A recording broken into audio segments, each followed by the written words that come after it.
A razão pela qual nós estamos juntos é que nós todos fomos batizados no Espírito por Jesus Cristo, formando um corpo que é a igreja. Dessa interpretação aqui, dessa maneira de olhar esse versículo, nós podemos tirar algumas conclusões. Primeiro, que o batismo com o Espírito Santo, ele é uma experiência que ocorre no início da nossa vida cristã.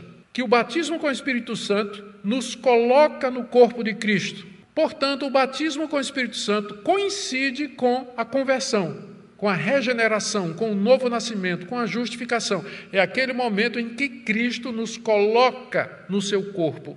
É assim que esse termo é usado aqui. É claro que as pessoas muita gente vai objetar, aqueles irmãos que acham que o batismo com o Espírito Santo é uma experiência depois da conversão, que tem a ver com poder espiritual e que é atestada por línguas. Essas pessoas não vão querer entender dessa forma e elas vão apelar para o livro de Atos.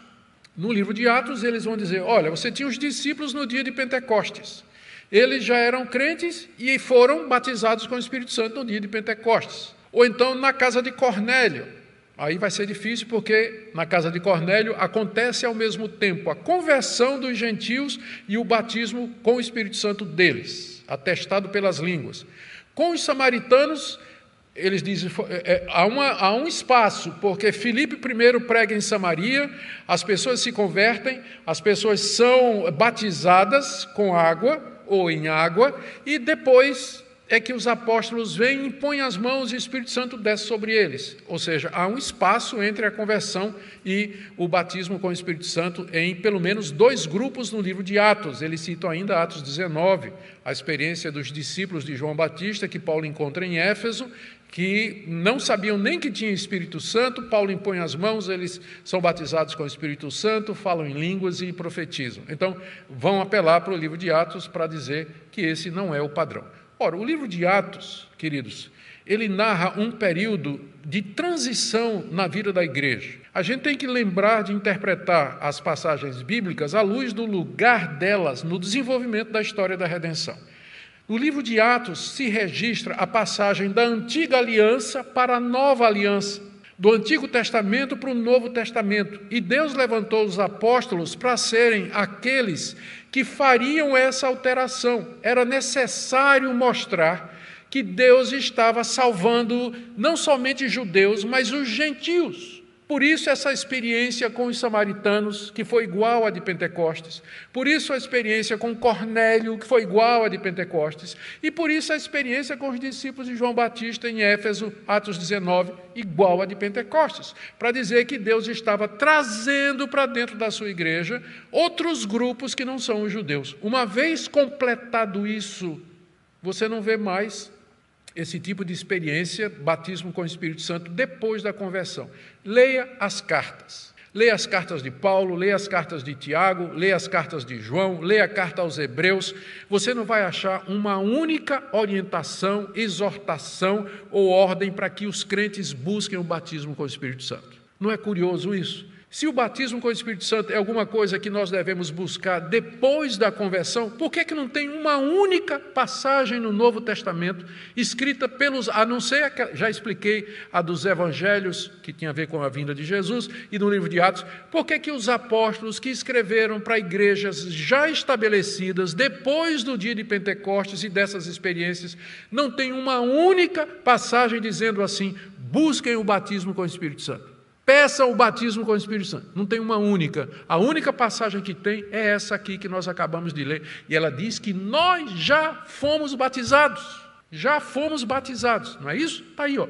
Pois em um só Espírito, todos nós fomos batizados em um corpo. E para não deixar dúvida, Paulo diz, quer judeus, quer gregos, quer escravos, quer livres. Ou seja, não tem exceção. Se é crente, já foi batizado com o Espírito Santo.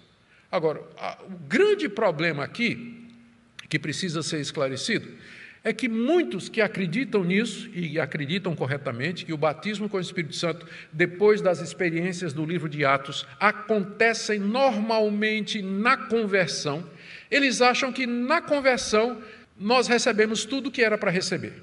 Tudo. Já recebemos tudo. Não tem mais nada. E aí é que vem um grande equívoco, porque a Bíblia fala de plenitude do Espírito Santo. Nós não temos um versículo dizendo assim, busquem o batismo com o Espírito Santo, mas nós temos um versículo dizendo assim, enchei-vos do Espírito. Encham-se do Espírito Santo. O que existe depois da nossa conversão não é um batismo com o Espírito Santo ou vários batismos em sequência, que é chamado às vezes de segunda bênção. Não, mas são plenitudes, enchimentos do Espírito Santo. Eu estou dizendo que é equivocado se referir a essas experiências como batismo, porque batismo é uma experiência iniciatória, ela está no começo da vida cristã.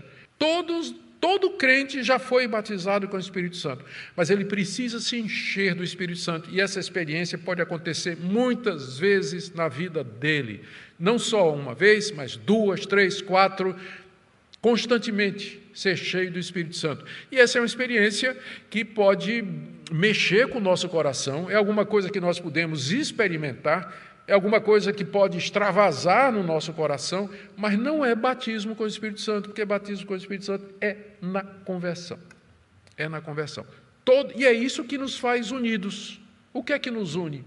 Fomos batizados por Cristo no mesmo Espírito, formando um corpo que é a igreja. E não tem exceção. Judeus, gentios, ricos e pobres, homem e mulher. Ele usa aqui também a expressão escravos, quer livres, todos os cristãos participam desse privilégio. E ele acrescenta, e a todos nós foi dado beber de um só Espírito.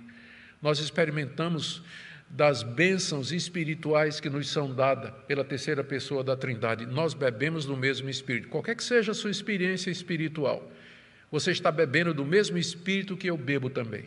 Eu me alimento, eu me fortaleço por esse mesmo Espírito que habita em você e que também guia você, a pessoa de Cristo, alimenta, refrigera, refresca a sua alma. É o mesmo Espírito que habita em mim, que habita em todos nós, e é isso que nos une. Que lição importante para aquela igreja, que era uma igreja que tinha um espírito faccioso, era uma igreja dividida, uma igreja que não conseguia experimentar na prática a união que nós temos em Cristo Jesus.